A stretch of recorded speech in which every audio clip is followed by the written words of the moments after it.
I walked into the garage expecting to talk about suspension. Instead, I found engineers staring at a tire like it had just changed everything. Nobody made an announcement. There was no press conference, no big reveal, just a quiet decision made behind closed doors, days before the green flag. And yet, that decision may have already decided who wins before a single lap is turned. Did someone just get an advantage nobody else has? And why did nobody see it coming? By the time you finish this video, you'll understand why crew chiefs are quietly panicking, and why some teams already know something the rest of the field doesn't. The subject of all this tension: Iowa Speedway, Goodyear, and a brand new left-side tire. NASCAR and Goodyear confirmed that Cup Series teams would race Iowa with an entirely new left-side tire construction and compound, while the right-side tire stayed identical to last year's event. There was no dramatic rules overhaul announced, no big rollout, just a routine-sounding release that turned out to be anything but routine. The new tire debuts for the Iowa Corn 350 powered by ethanol, and it was shaped by a tire test held May 12 to 13 at the Newton, Iowa circuit. 3 drivers got early access to that data: Austin Dillon of Richard Childress Racing, Noah Gragson of Front Row Motorsports, and Tyler Reddick of 23XI Racing. Rick Heinrich, Goodyear's NASCAR product manager, said, "Iowa is challenging because of its high cornering speeds and heavy loads," and explained that the new left-side Goodyear Racing Eagle was built to help promote more wear and fall-off. Releasing something this significant so close to race weekend raises an obvious question: why now, when it changes everything teams thought they understood? At a track like Iowa, long green flag runs punish tire degradation and reward drivers who can manage wear over hundreds of laps. This is where races are won or lost in the margins. Tire wear determines who attacks early, who conserves, when pit windows open, and whether aggressive setups survive a full fuel run. Crew chiefs spent months building simulation models on historical tire data, models that, almost overnight, became far less reliable. And speaking of building something reliable, we're closing in on 1,500 subscribers here on NASCAR Trackline TV, and if you want real breakdowns like this one, delivered every time a storyline like this breaks, hit subscribe, drop a like, and leave a comment below. It genuinely helps this channel grow.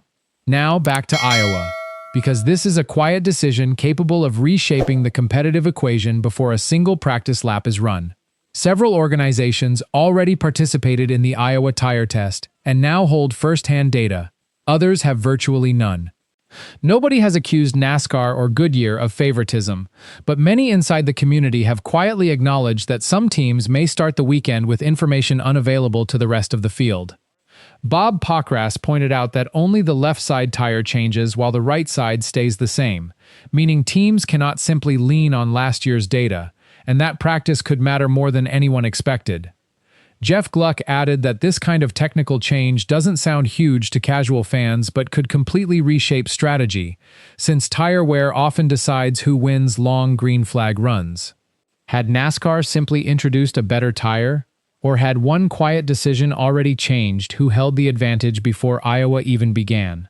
As race week progressed, garage conversation shifted from engineering talk to psychological uncertainty. Nobody could confidently predict how the new tire would behave over a full fuel run. Crew chiefs stayed publicly measured, talking about adaptability, while privately, many admitted their simulation programs were no longer as dependable as they'd been days earlier. Adam Stevens, crew chief for Christopher Bell's number 20 car, called the Iowa return a different animal. He said, "One thing that really comes to mind, reading through my past notes, is that we were just not good enough on the short run last year," and admitted the new tire combined with the short track package meant they'd have to understand the short run and long run all over again. Bell finished 4th and 17th in his 2 prior Cup races at Iowa under Stevens, and entered the weekend 10th in the Cup Series standings through 22 races. A driver and team hungry to fix last year's short-run weakness, now facing a brand new unknown. For teams that live and die by data, losing confidence in your predictive model can be almost as damaging as losing raw speed. Speculation exploded across NASCAR's fan communities the moment the tire news broke. Some fans convinced this was a reaction to something Goodyear discovered in testing, others certain it was purely about improving the show. Tyler Reddick, one of the drivers who actually tested the tire, said, "From my standpoint, I pretty much wait until I get there to figure out what the tire lineup is going to be like," adding he hoped for a combination that keeps trending toward more degradation and rewards tire management. NASCAR on NBC framed the pressure crew chiefs now face bluntly: a brand new left side tire, the new 750 horsepower short track package, and a thin Iowa notebook. Crew chiefs are about to earn their paychecks this weekend. Fans openly debated whether powerhouse organizations with deeper engineering resources would adapt faster, while smaller teams worried they'd spend the whole weekend catching up. Race engineer Mike argued that crew chiefs just lost confidence in months of simulation work and that changing construction days before the race forces everyone to rebuild their models from scratch. Oval Racing Talk offered a more measured read, saying the teams in the tire test may have a quiet advantage, not favoritism, just valuable information that others don't have. Media coverage kept fanning the flames, with analysts repeatedly pointing out that modern NASCAR races are increasingly decided by tire management rather than outright speed. A car that holds grip just 5 laps longer than its competitors can transform pit strategy, stage decisions, and fuel calculations entirely. The Athletic NASCAR reinforced that theme, noting that sometimes the biggest story isn't horsepower or aero. A subtle compound change can completely alter race pace, pit strategy, and long-run balance. Iowa stopped being just another stop on the calendar and became something closer to an unpredictable experiment.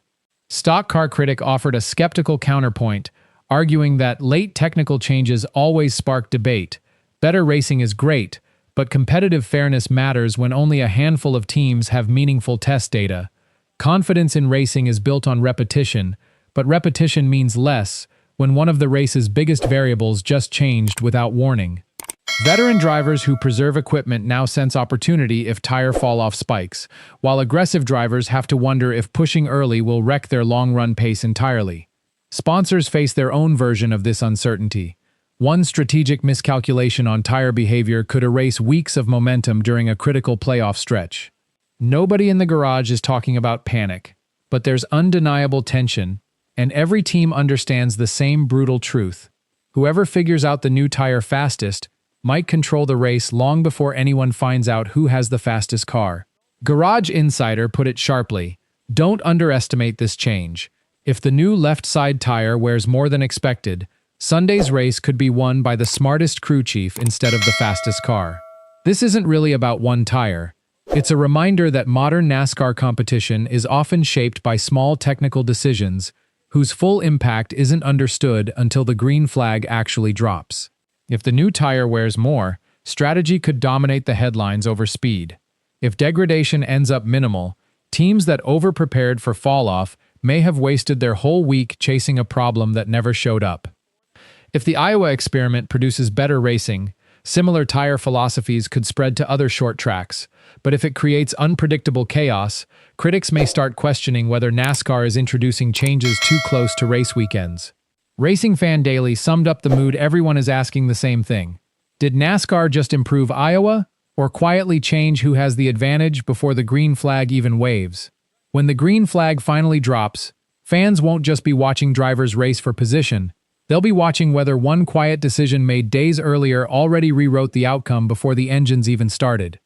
If you enjoyed breaking this one down, drop a comment telling us who you think benefits most from this tire change, and share this video with a fellow NASCAR fan who needs to see it before Sunday.